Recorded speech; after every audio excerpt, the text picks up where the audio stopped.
Bonsoir à tous. Merci de nous rejoindre pour notre débat mensuel sur la télévision du Burkina.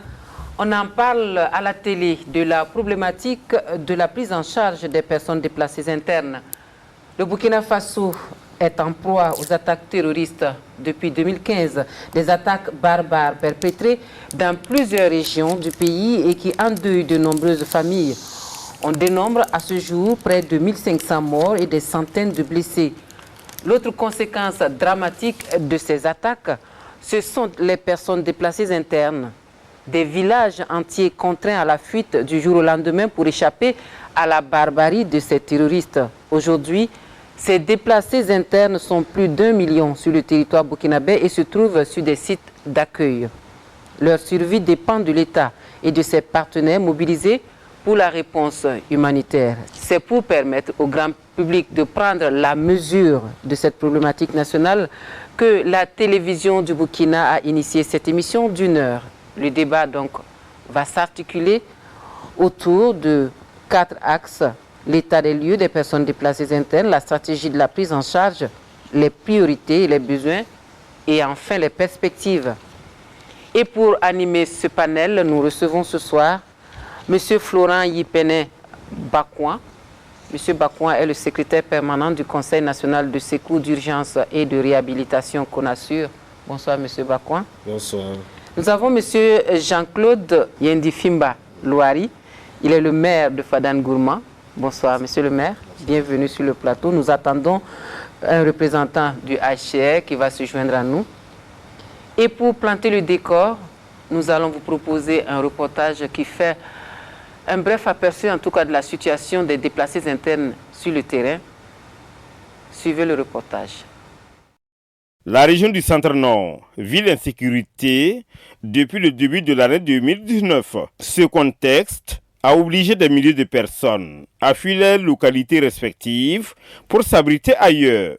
Du coup, l'État burkinabé et ses partenaires apportent une assistance humanitaire à ces personnes et un accompagnement multiforme pour permettre à plus d'un de garder sa dignité. Nous sommes venus de Kielebo depuis 2 ans. Nous sommes dans la peine. Souvent on gagne les vivres, mais maintenant on ne gagne plus. Les déplacés sont nombreux. C'est à cause de cela. Nous prions qu'on puisse nous aider. À nos jours, la région compte plus de 460 000 personnes déplacées internes.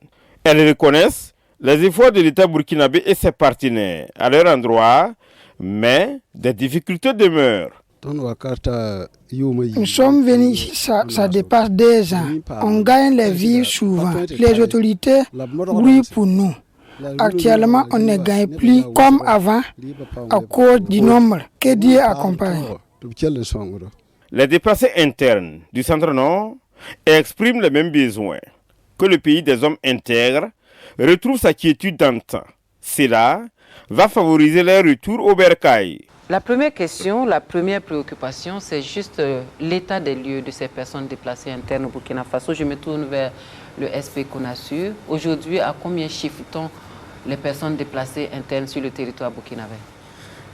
Avant de répondre à votre question, je voudrais, au nom de Mme Hélène Marie-Laurence Siboudo Macha, ministre en charge de l'action humanitaire, vous exprimer toute notre reconnaissance pour cette tribune qui nous permettra effectivement d'échanger sur cette problématique à laquelle le Burkina fait face depuis 2015. Nous avons effectivement commencé à enregistrer les personnes déplacées depuis 2015 et déjà en décembre 2018, on avait 47 000 personnes déplacées sur le territoire, internes surtout dans les régions du Sahel du Nord et du Centre-Nord. Mais avec janvier 2019 que nous connaissons, les événements de Yirgou et la récurrence des attaques et la multiplicité des menaces, notre pays enregistre aujourd'hui 1 218 754 personnes déplacées internes qui sont enregistrées dans les 13 régions du pays, parce que nous avons jusqu'à 270 communes qui accueillent aujourd'hui des personnes déplacées internes. Toutes les régions sont concernées? Toutes les régions sont concernées, bien évidemment pas de la même acuité, parce que les régions les plus touchées aujourd'hui, c'est le centre-nord, c'est le Sahel, c'est le nord, c'est l'est et la boucle du Mouhoun, et enfin le centre-est qui est la 6e région prioritaire définie dans le plan de réponse humanitaire 2021. Donc quand on cumule ces 6 régions, nous sommes à plus de 84% des personnes déplacées internes sur le territoire. Et ces personnes déplacées internes, vous avez dit, elles sont reparties sur toutes les régions du Burkina avec les sites d'accueil en fait. Il faut noter que nous avons 103 sites d'accueil, principalement dans les régions à fort défi sécuritaire que j'ai cité, les 6, les 5 du moins, parce que le centre-est n'a pas de site d'accueil. Et la plupart des régions, les déplacés sont essentiellement dans des familles d'accueil. Et donc, du coup, pour le moment, dans les 5 régions, nous avons 103 sites d'accueil. Et ces 103 sites d'accueil regroupent le nombre de personnes déplacées diminué au niveau de ces sites d'accueil, en fait. Parce qu'au départ, on avait plus de 80%, en janvier 2019, plus de 80% des déplacés qui étaient dans les familles d'accueil. Mais aujourd'hui, nous avons cette tendance où les gens commencent à sortir de ces familles pour s'installer dans les sites. Donc à l'étape actuelle, nous avons 103 sites d'accueil, en grande majorité dans le centre-nord. Et les déplacés internes eux-mêmes, qui sont-ils? Qui sont ces personnes? De quelle couche sociale? C'est toutes les couches sociales confondues. Il faut noter déjà que les personnes déplacées internes, c'est des Burkinabés. C'est des habitants de notre territoire qui n'ont pas quitté le pays, qui, en raison de la violence, ont été obligés de quitter leur village ou leur hameau pour trouver refuge dans des localités jugées beaucoup plus sécurisées. Et les personnes déplacées, ça touche tout le monde. Quand nous regardons la violence qui a engendré même la fermeture des services, bon, il y a des gens de l'administration qui ont quitté. Nous avons les populations en général dans les villages qui ont quitté. Nous avons également les élus qui ont dû quitter. Toutes ces populations qui sont dans ces zones menacées par les groupes armés non identifiés et qui ont été obligés de quitter. Mais ce qu'il faut noter, n'ont pas franchi la frontière du pays. C'est pourquoi nous les appelons personnes déplacées internes. Monsieur le maire, à votre niveau, à Fadane Gourma, vous êtes dans cette région à fort défi sécuritaire. Parlez-nous de vos déplacés internes. Comment on s'organise pour les accueillir? Quels sont les sites qui les accueillent?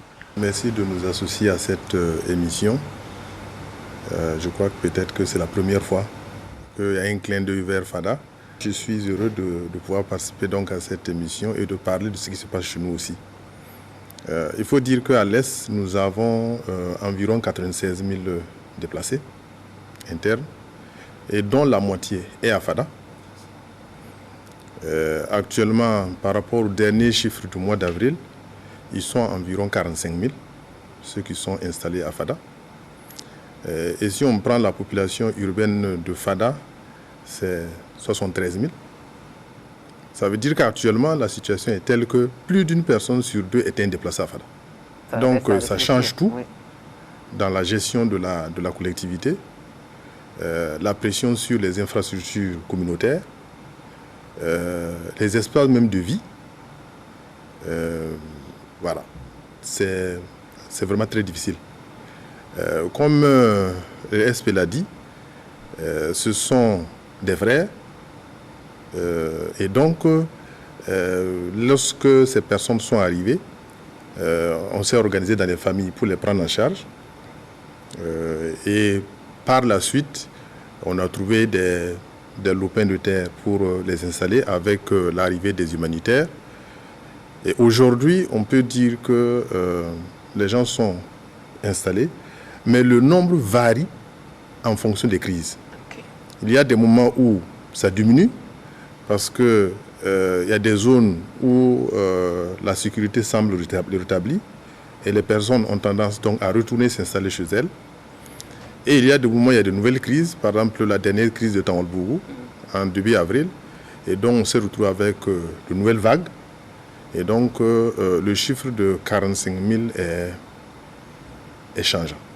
Vous qui êtes sur le terrain avec ces déplacés internes, comment s'organisent-ils au quotidien? Est-ce que c'est des gens qui attendent, qui scrutent l'horizon, qui scrutent le ciel, ou bien quand même ils essaient d'organiser leur quotidien. Quel est le quotidien d'un déplacé interne? Il faut dire que, comme vous l'avez dit en introduction, la plupart de ces déplacés sont partis du jour au lendemain et parfois sans rien emporter avec eux. Et du coup, c'est des personnes qui attendent tout de la solidarité. Solidarité nationale, solidarité internationale. Et beaucoup de ces déplacés ont perdu tout. Et il y en a même qui sont très traumatisés parce que les membres des familles ont été exécutés devant elles. Et donc, ces personnes-là donc se retrouvent face à plusieurs préoccupations. Alimentaires, bien sûr, mais des besoins de santé, l'éducation des enfants. Et la plupart du temps, ces personnes n'ont absolument rien du tout. Donc, il faut trouver les moyens de prendre en charge toutes ces questions. Et c'est là qu'interviennent donc les différentes structures, les ONG qui sont là, qui accompagnent l'État et le CONASUR dans la prise en charge de ces personnes. Et on va parler de la prise en charge de ces personnes. C'est une question de survie d'abord, a priori. Mais comment vous organisez depuis le début pour la prise en charge de ces personnes déplacées internes? Il faudrait noter que pour encadrer au mieux la gestion de cette crise, et notamment l'assistance humanitaire aux personnes déplacées internes, si vous vous rappelez, il a été institué le ministère en charge de l'action humanitaire. Et dans cette perspective de mieux fédérer les énergies, et de mieux orienter surtout la réponse humanitaire dans notre pays.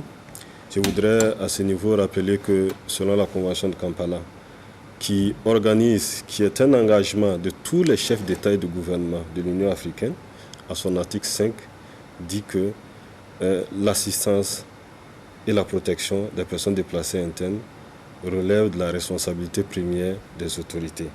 Parce qu'ils sont sur leur territoire, ils n'ont pas quitté leur juridiction, et ils doivent les assister sans discrimination. Et je pense que c'est ce qui a été fait dans notre pays à travers la création de ce ministère et d'où les orientations découlées pour encadrer les actions de l'État et des partenaires.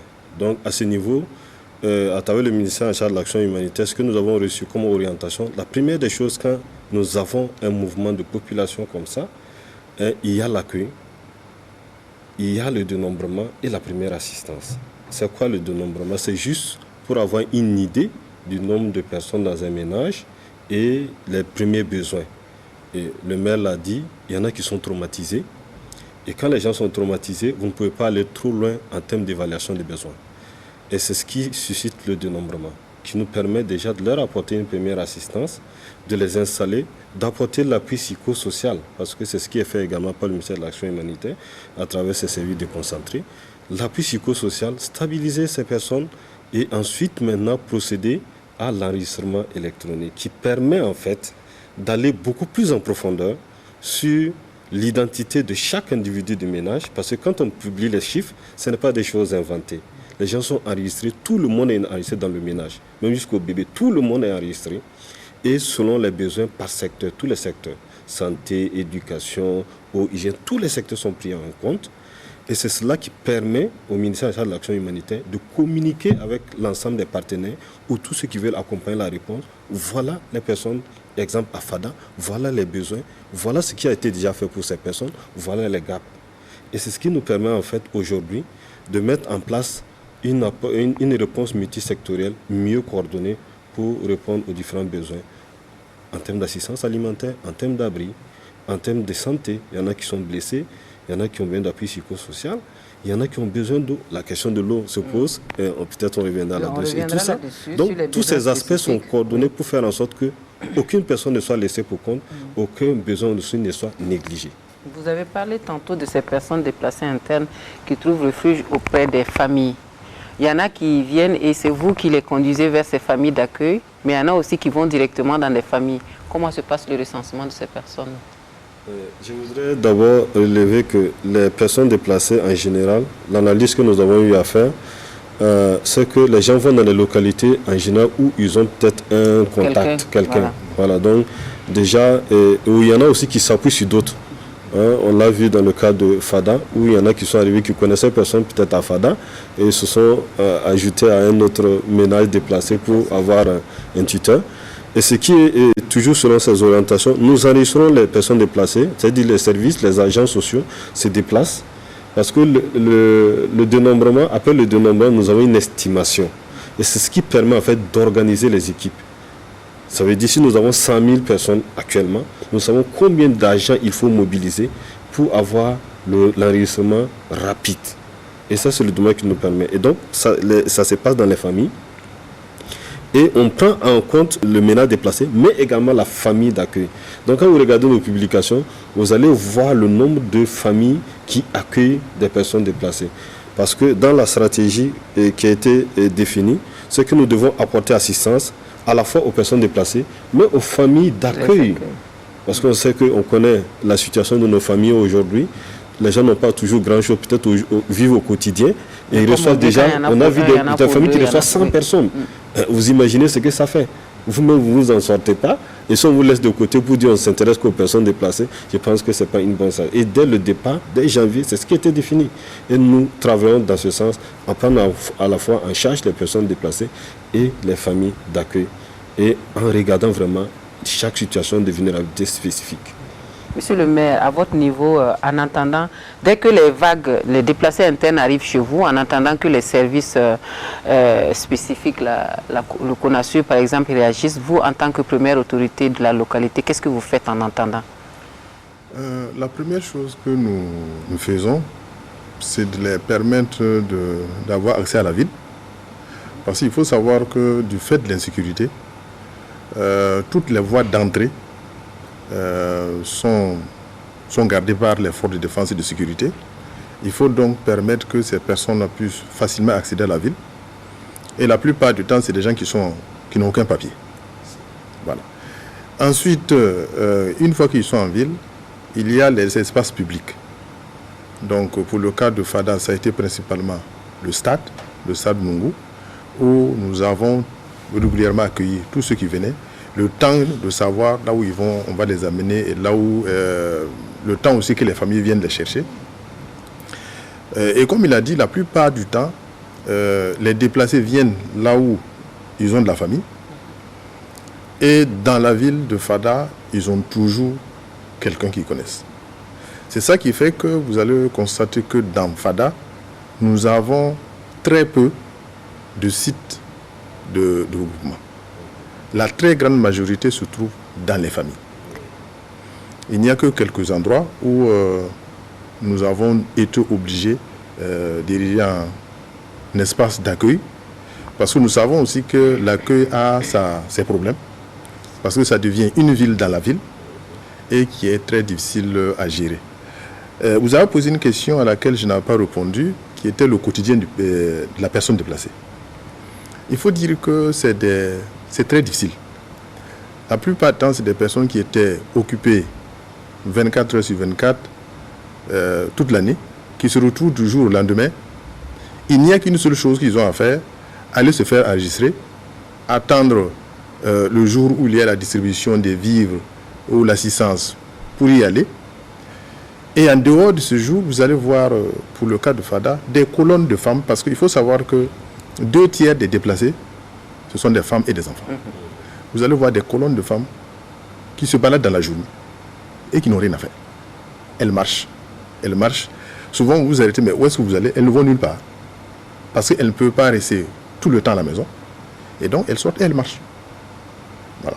Et elles espèrent tomber souvent sur un bon samaritain, parce que c'est vrai qu'actuellement, au niveau de l'assistance, il y a une certaine coordination qui est en train de se mettre en place. Mais au début, ce n'était pas cela. C'était un peu du désordre. Chacun vient, il s'installe et il commence à faire ce qu'il a à faire.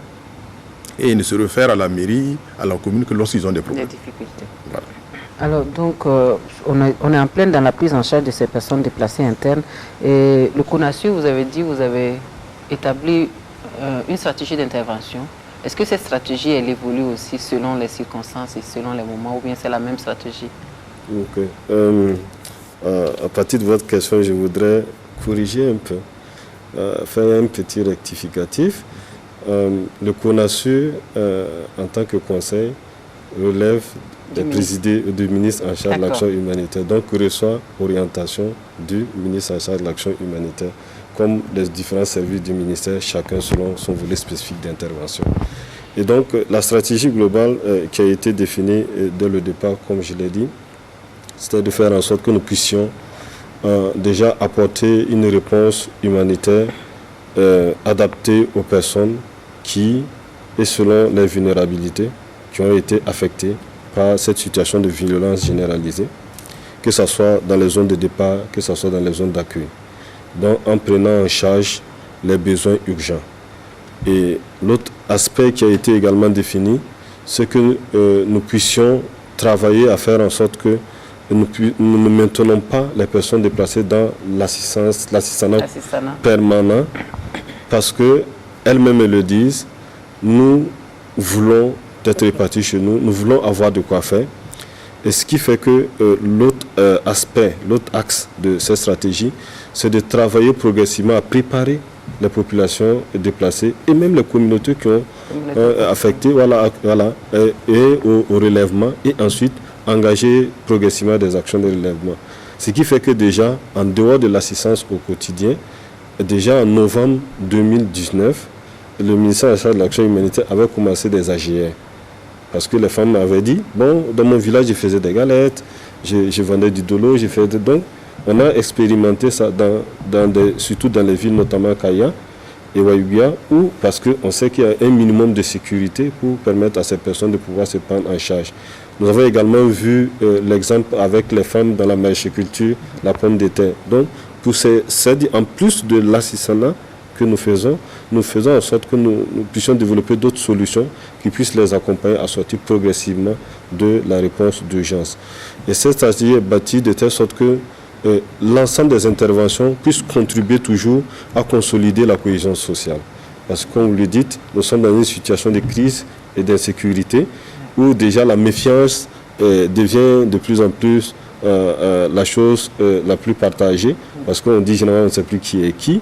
Et ces personnes qui arrivent également dans des localités, il va y avoir des problèmes de partage de ressources et tout ça. Donc, c'est pourquoi l'approche vise aussi, dans la stratégie, de faire en sorte que nous puissions prendre en charge les différentes situations de vulnérabilité qui se développent à cause de cette situation d'insécurité, pour faire en sorte que, en réalité, nous puissions contribuer à renforcer la cohésion et la paix et réduire progressivement les besoins humanitaires. C'est ce que nous incluons en général ce qu'on appelle le nexus humanitaire, développement, paix et sécurité. Alors, monsieur le maire parlait d'une problématique assez inquiétante. Ce sont ces interventions qui se font du moins sur le terrain au début c'était ça, sans passer par le ministère, sans passer par les autorités. Les gens venaient faire des dons, monter des projets avec les personnes déplacées internes. Aujourd'hui, comment ça se passe pour cette coordination, coordonner toutes ces actions-là? Je voudrais aussi insister qu'au début, ça n'a pas été facile.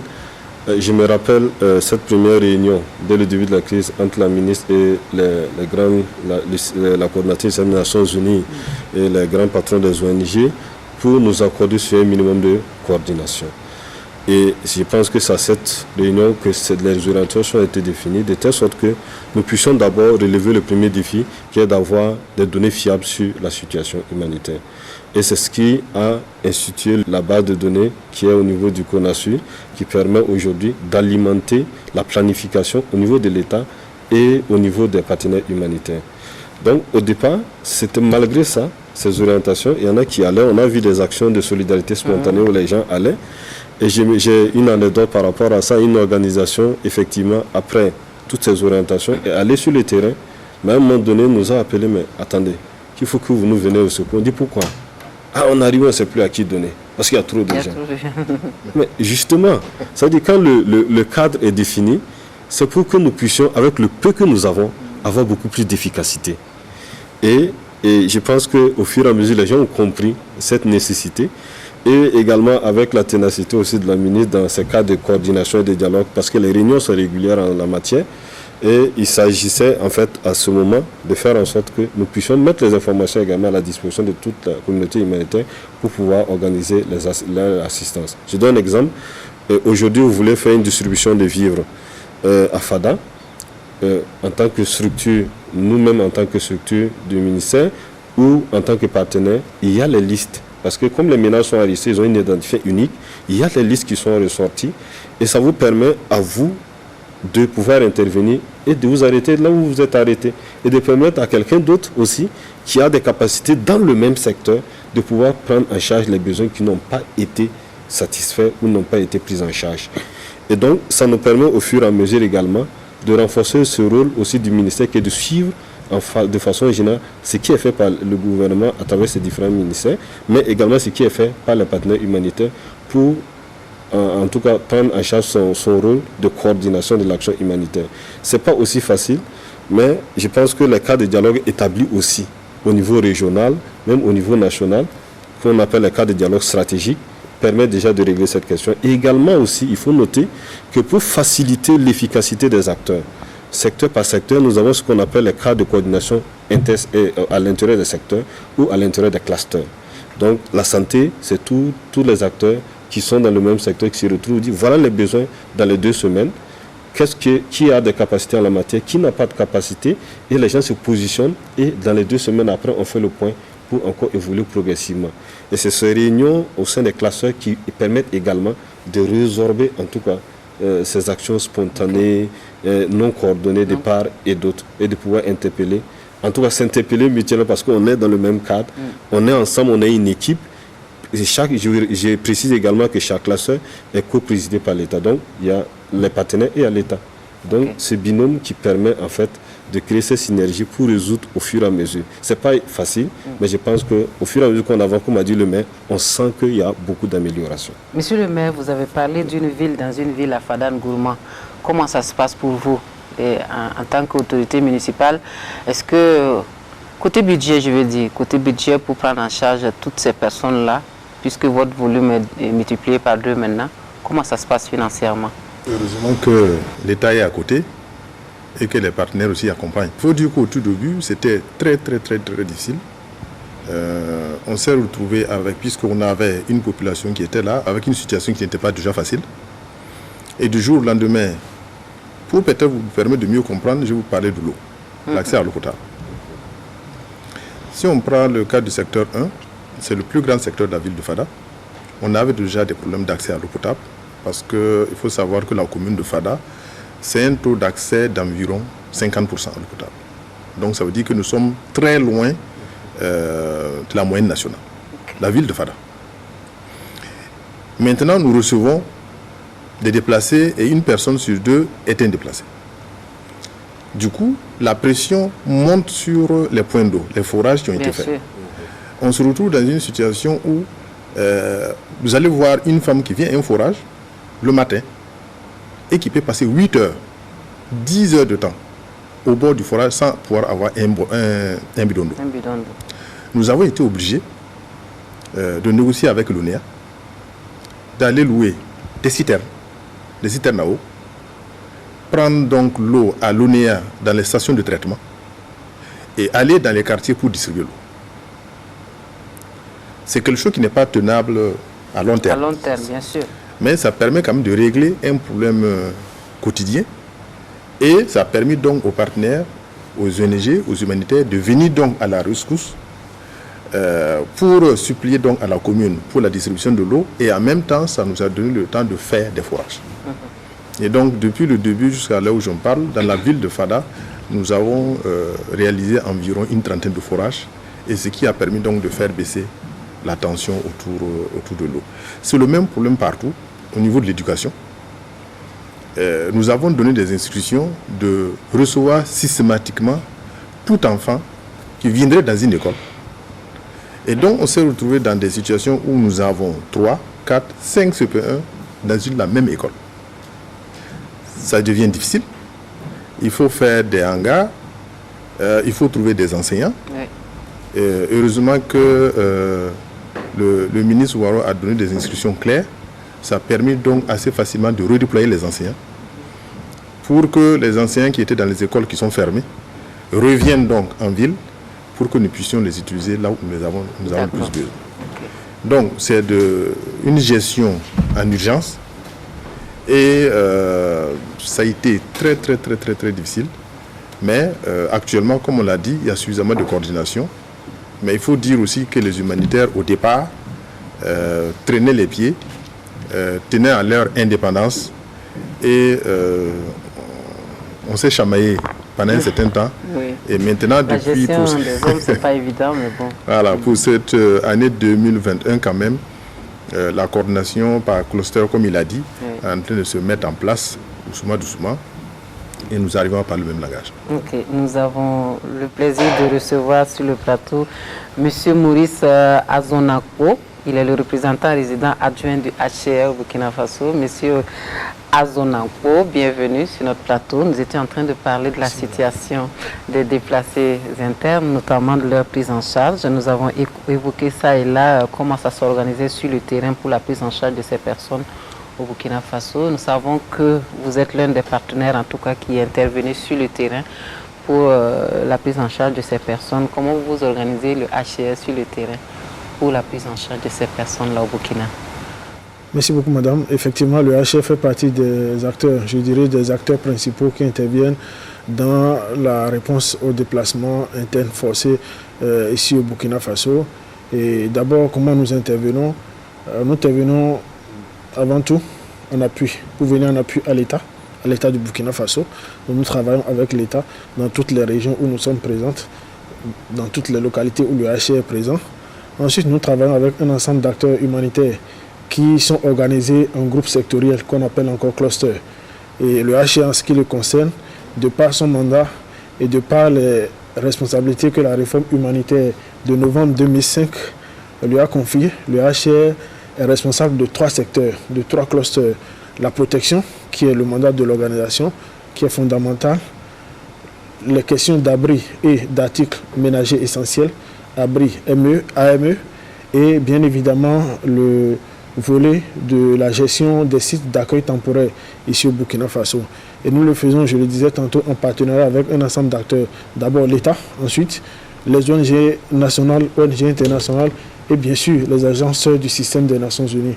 Nous travaillons beaucoup avec la société civile également, les acteurs du secteur privé, les acteurs de développement. Donc c'est avec cet ensemble d'acteurs que le HCR contribue à la gestion de la crise de déplacement forcé au Burkina Faso aujourd'hui. Monsieur Azonako, en termes de chiffres, en termes de ressources financières, est-ce que vous pouvez chiffrer cela depuis que vous intervenez sur la question de déplacés internes? Aujourd'hui, si je prends l'année 2021 par exemple, nous avons au total un budget de 91 millions de dollars US. Et aujourd'hui, à la mai 2021, je pense que nous avons pu mobiliser 34% de ce besoin-là. Et ce qui nous permet de mettre en œuvre des projets de plusieurs ordres dans différents secteurs.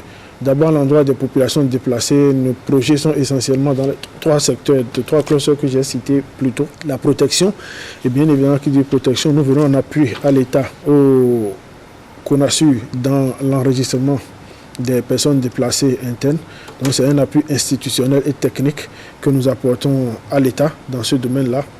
Nous faisons du monitoring de protection, donc le suivi des besoins des populations déplacées, ce qui nous permet de collecter des informations sur la situation de ces personnes déplacées, les besoins, les questions de violation de leurs droits, ce qui nous permet d'alimenter l'ensemble des acteurs humanitaires pour pouvoir orienter la réponse humanitaire pour qu'elle soit une réponse appropriée.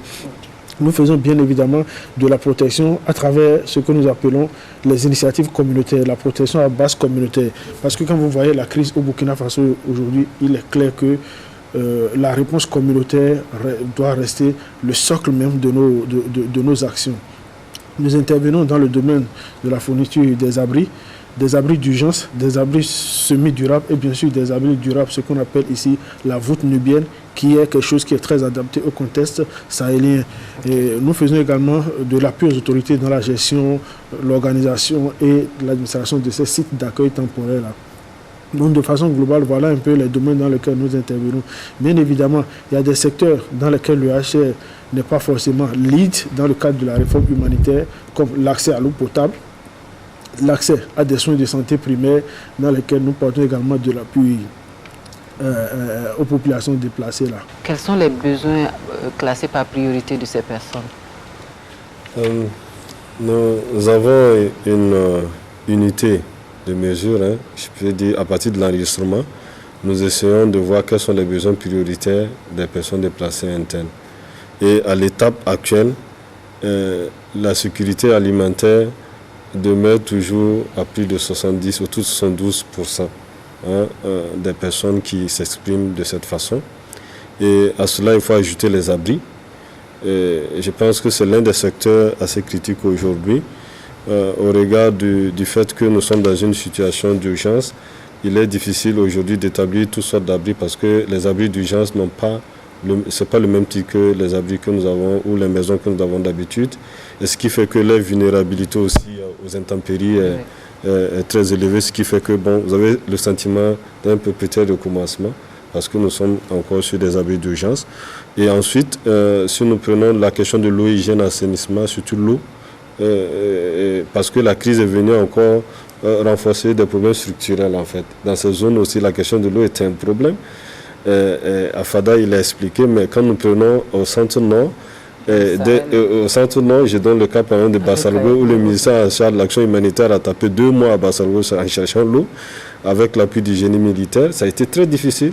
C'est un fourrage qu'on a trouvé, un petit débit. Donc jusqu'à présent, c'est le transport de l'eau à 12 km pour ravitailler par exemple les sites. Donc c'est un peu compliqué. Donc sur ce volet aussi, il y a des besoins assez importants. Mais il faut dire que nous avons un secteur assez clé qui est transversal, qu'on appelle la protection, dont il a parlé, qui nous a permis aujourd'hui de nous rendre compte, à partir de l'enregistrement, que de l'acuité de la situation des personnes qui n'ont pas de documents. Okay. Il y a beaucoup d'enfants qui n'ont pas de documents, d'extrait de naissance. Il y a beaucoup aussi d'adultes qui n'ont même pas de carte d'identité. Ils ont quitté chez eux du jour au lendemain. Voilà, ils ont quitté chez eux du jour au lendemain. Peut-être ajouter aussi à des situations où on n'avait pas forcément l'habitude. Moi, je me rappelle à l'époque, mais c'est quand on arrive au CP, quand on nous coince à l'école, qu'on n'aurait pas cherché l'extrait de naissance.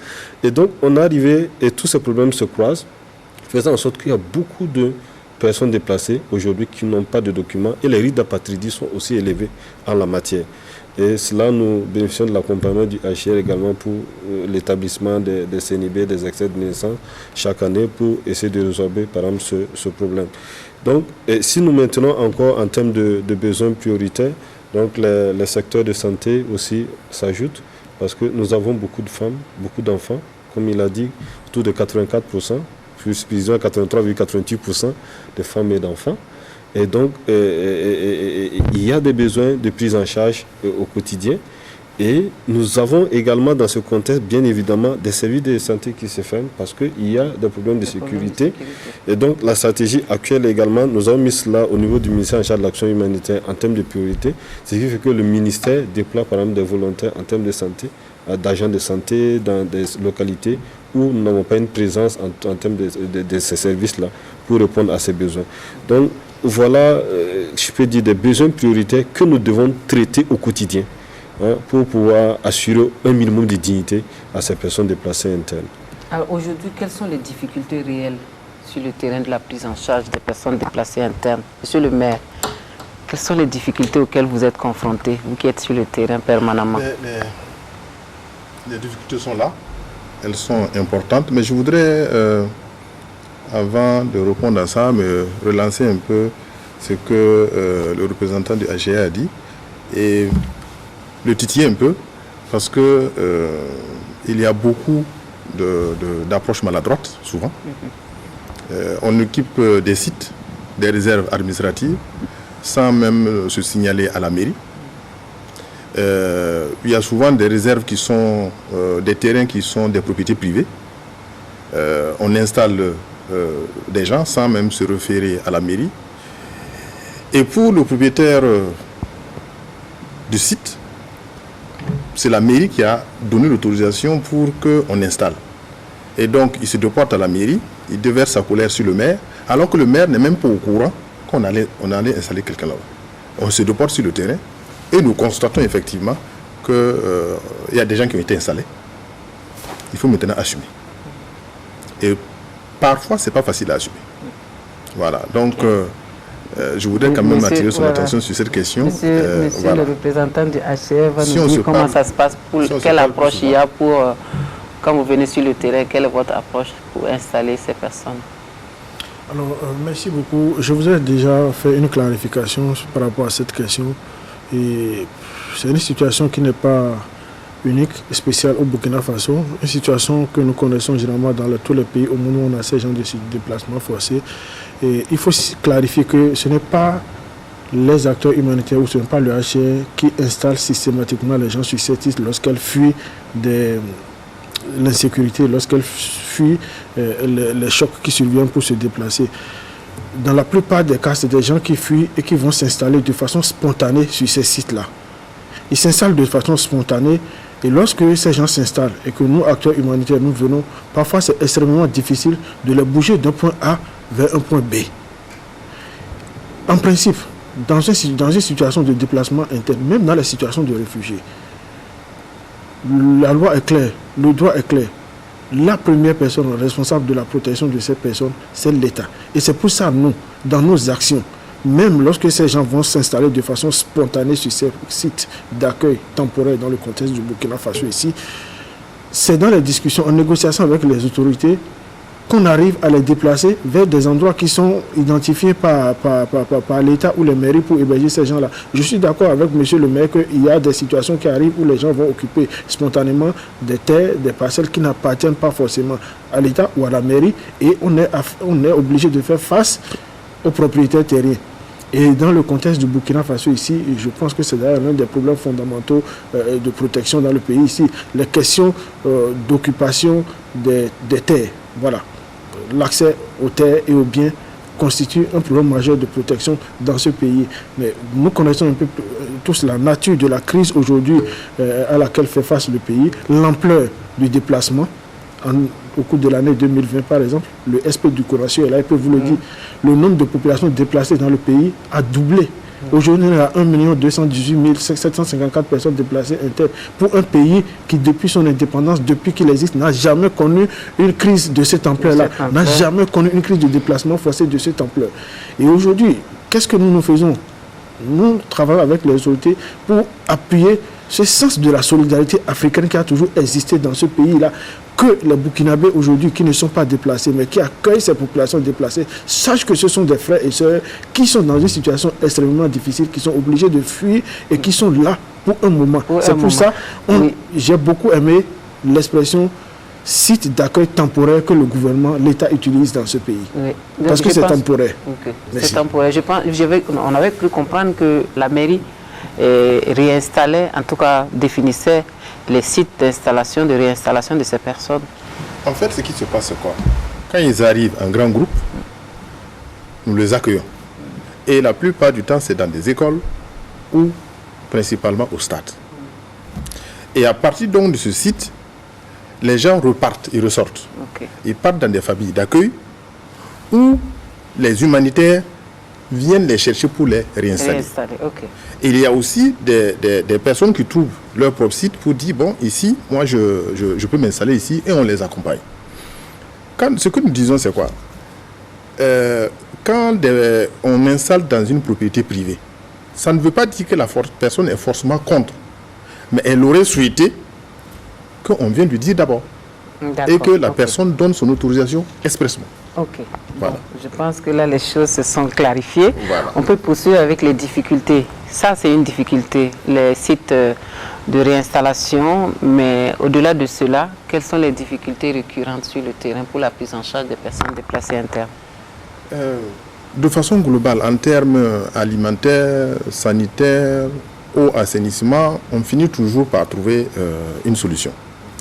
Mais là où il y a le plus de difficultés, c'est principalement l'identification des déplacés. Comme il a dit tantôt, beaucoup n'ont pas de pièces d'identité.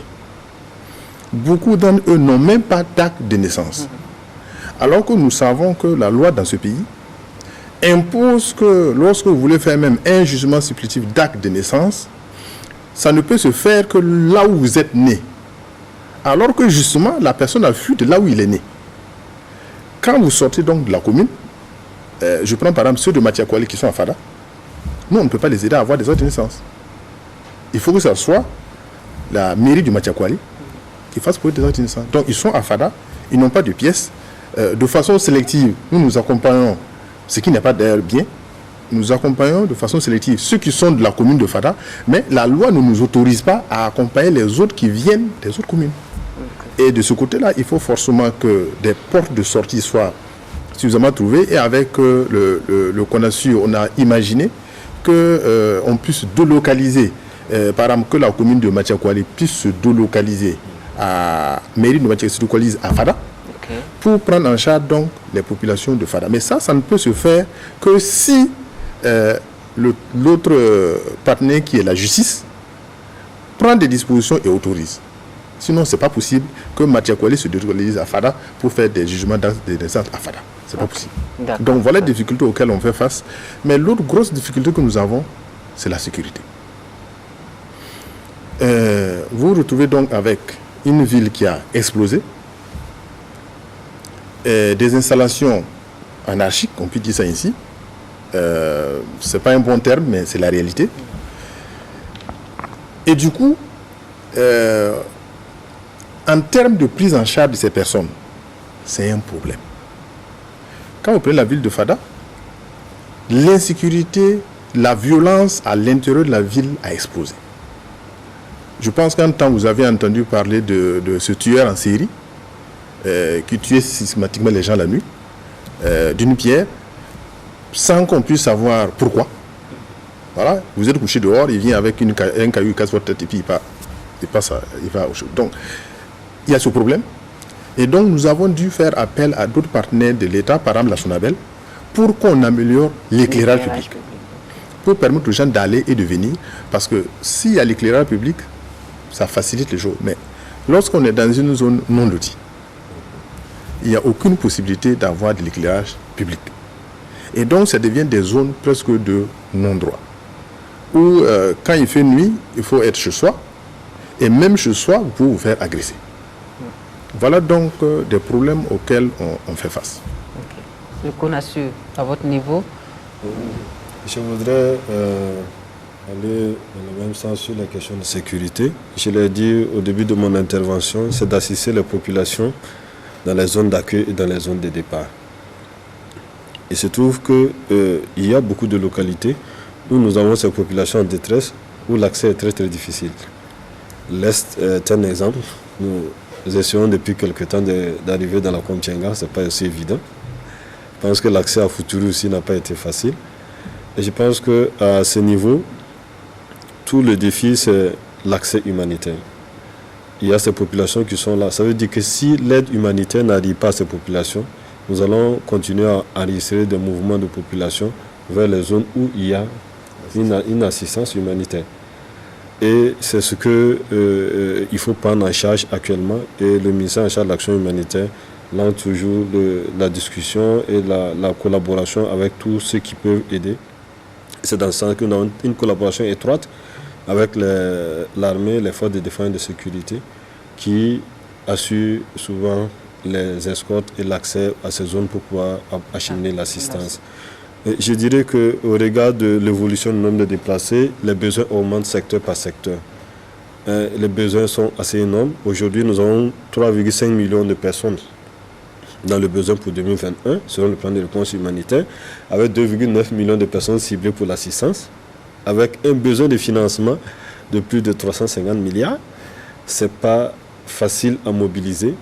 Et donc, tant qu'il n'y a pas assez de ressources, nous allons nous retrouver avec un plan de réponse bien ficelé, mais avec une réponse qui ne sera pas vraiment à la hauteur aussi des besoins. Et là également, il y a la nécessité de continuer à encourager la solidarité nationale et communautaire, comme ferment vraiment de cet élan qui va nous permettre également de soulager ces populations qui sont dans la souffrance et de continuer à solliciter toujours l'accompagnement des partenaires.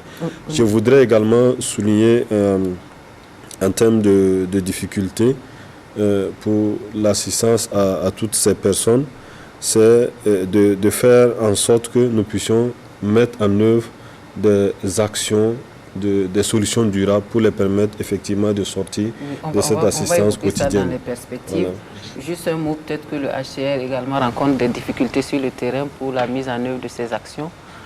Oui, tout comme l'ensemble des autres partenaires humanitaires, le HCR rencontre d'énormes difficultés dans le cadre de la mise en œuvre de nos interventions sur le terrain. D'abord, la première difficulté dans un contexte comme celui du Burkina Faso, c'est l'insécurité grandissante. L'insécurité grandissante aujourd'hui qui réduit de plus en plus l'espace humanitaire. L'acheminement de l'aide humanitaire vers ces populations déplacées qui pour la plupart sont dans des localités reculées devient de plus en plus compliqué. Deuxième difficulté, c'est justement la question de la complexité, de l'accroissement des besoins. On a parlé du nombre de populations déplacées. Et les besoins s'accroissent et malheureusement, les opportunités de financement sont réduites. Et donc, ces opportunités s'amenuisent et nous faisons de plus en plus face à des situations où les populations, nous sommes obligés, j'allais dire les acteurs humanitaires et l'État, nous sommes obligés de faire de la priorisation. Il faut identifier les cas extrêmement vulnérables et commencer l'assistance humanitaire, les interventions humanitaires par ces cas qui sont extrêmement vulnérables, essentiellement des femmes et des enfants. Donc l'intervention humanitaire est basée sur la vulnérabilité, pas sur le statut de ces gens-là, sur la vulnérabilité. Et donc, un autre élément très important comme difficulté, c'est le sous-financement. Le SP Konassu l'a dit tout à l'heure, le plan de réponse humanitaire que nous avons aujourd'hui pour le pays est sous-financé. Et nous continuons de lancer des appels à l'endroit de la communauté internationale, à l'endroit des bonnes volontés pour qu'on puisse financer davantage le plan de réponse humanitaire au Burkina Faso. Quand on a une ambassadrice comme Angelina Jolie qui vient jusqu'au Burkina Faso, qui va jusqu'à Goudébou, on se dit que ça peut être un stimulant pour les financements. Absolument, absolument. Madame Angelina Jolie, donc l'envoyée spéciale du Haut-Commissaire des Nations Unies pour les réfugiés, était au Burkina Faso le week-end écoulé.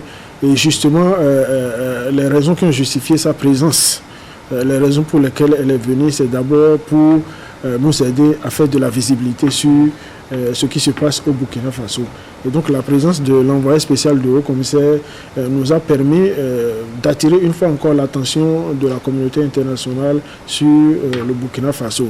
Deuxième opportunité que cette visite nous présente, c'est que Mme Angelina Jolie a eu la chance au cours de sa visite dans le centre-nord, donc à Kaya et dans le Sahel, à Dori et au camp de réfugiés de Goudébou, de s'entretenir avec des familles de déplacés internes, avec des familles de réfugiés, de comprendre davantage leurs besoins et de porter un peu plus loin et plus haut les messages de ces familles affectées par le déplacement forcé dans ce pays-là. Et à coup sûr, nous espérons qu'une visite du genre ne peut faire que apporter davantage de lumière sur la crise et donc nous amener à mobiliser davantage, sensibiliser les bailleurs de fonds, les bonnes volontés pour la cause des réfugiés, pour la cause des populations déplacées internes au Burkina Faso, pour que cela puisse ouvrir d'autres opportunités, d'autres fenêtres de financement de nos interventions humanitaires dans le pays.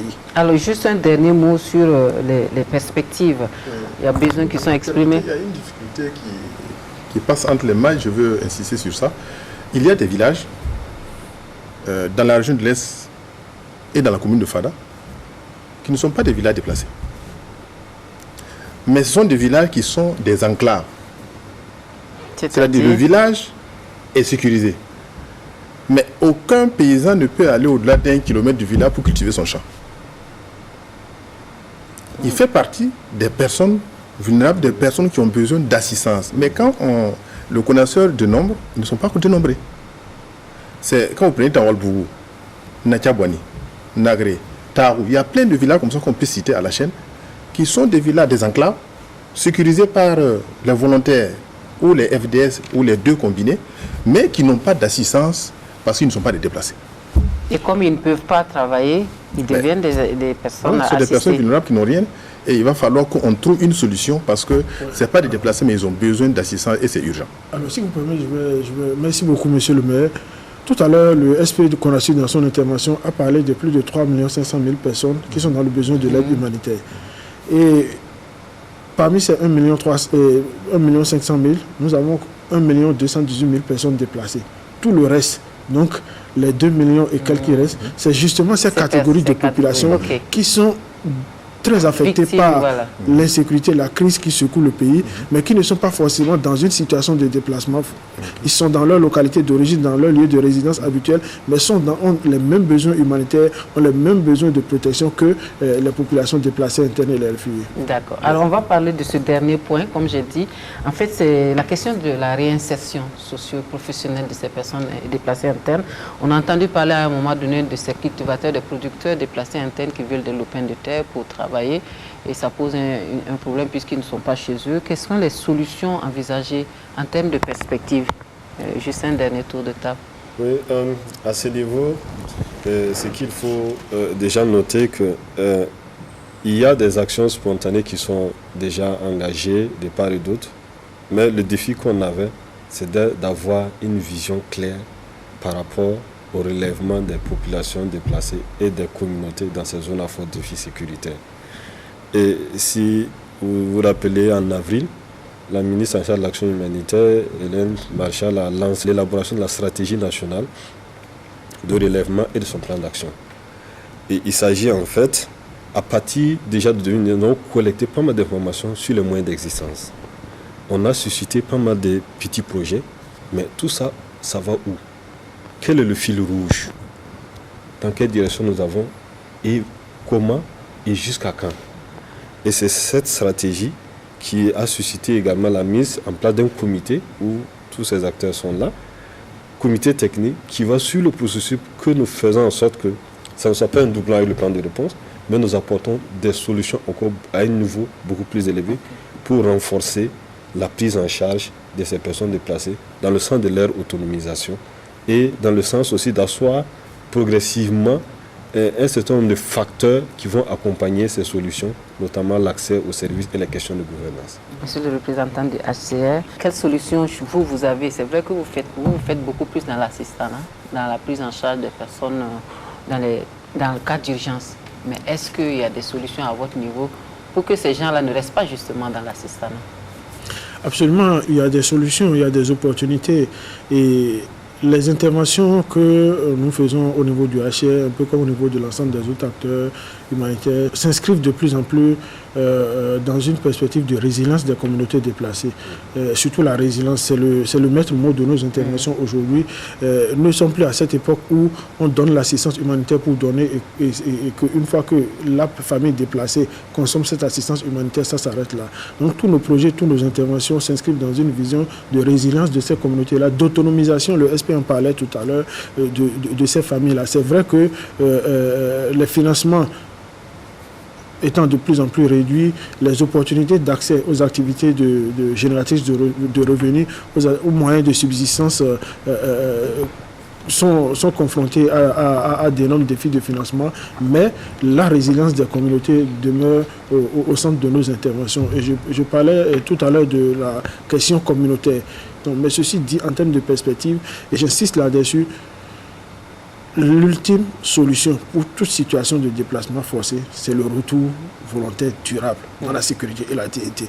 C'est vrai que dans le contexte du Burkina Faso aujourd'hui, quand on voit un peu l'ampleur des attaques sécuritaire sur le terrain. Quand on voit un peu l'ampleur de l'insécurité, il est difficile de dire que dans l'immédiat, ces populations vont retourner dans la sécurité et la dignité.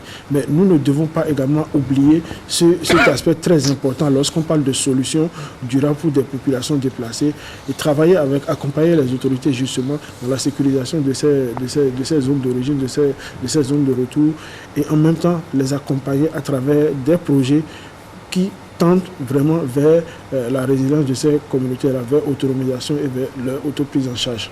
Merci beaucoup. Monsieur le maire.